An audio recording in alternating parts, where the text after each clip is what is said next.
Thank you for joining me here on The Real Deal. I'm Gabby McEwen and we're talking about everything property related.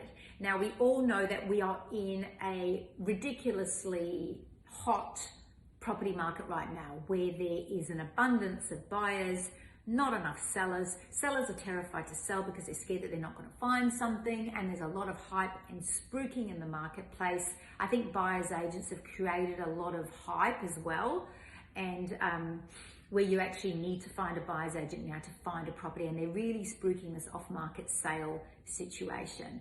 Now, how would I like to see things move forward?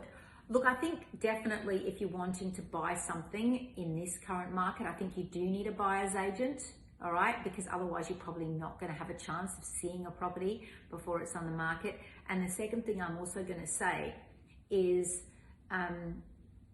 I think more sellers should actually be listing their properties and taking them to auction. Because when you go to auction, you're actually giving everyone a fair chance. You have a campaign and you cap it at a certain amount of days, and you get people in the property at one time and competing, all right? And that's how you drive up the price, and you're actually giving everyone a fair chance. The off-market sales scenario is very convenient, but you're always going to wonder if you actually got your seller the best possible price. While I'm all for emailing and contacting people in my database and letting them know that I've got a really good property, or contacting buyers agents, particularly ones that I've got a good relationship with, and letting them know that we've just listed this property, it's definitely not best practice. It's not what an agent does. An agent is not a secret agent. Their job is actually to do something called market. Their job is actually to market a property. They're a marketing agent. They're there to list it, they're there to sell and negotiate, but let's not throw the baby out with the bathwater, and remember that part of their job is to market the property. Now, if they don't market the property, are they going to get the best price? In the same way, it's also the seller's responsibility to pay for marketing and to not take shortcuts and not say, well, let's go on realestate.com and let's not go on Domain. Or let's just go with daytime photography when it's a really nice prestige property and it actually really does need a twilight shot. Don't go, oh, we don't need a video. No one watches videos. Yes, they do. All right. Don't take shortcuts, because the more shortcuts you take, and if you decide to not follow the formula, the bigger the deviation will be between what you want and what you actually get.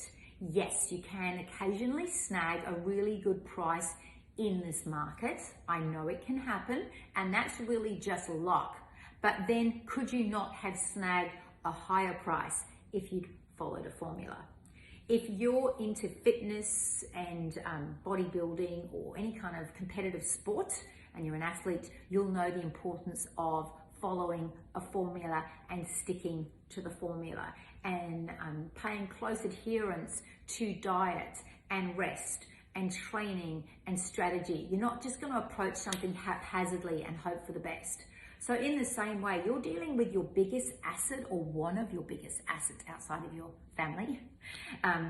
And why would you throw it to chance? Why would you just expect me to find you a buyer on my database? Or why would you expect me to save you $650 by not going on Domain and maybe finding an interstate buyer that might actually have an extra $20,000, $30,000 or $40,000?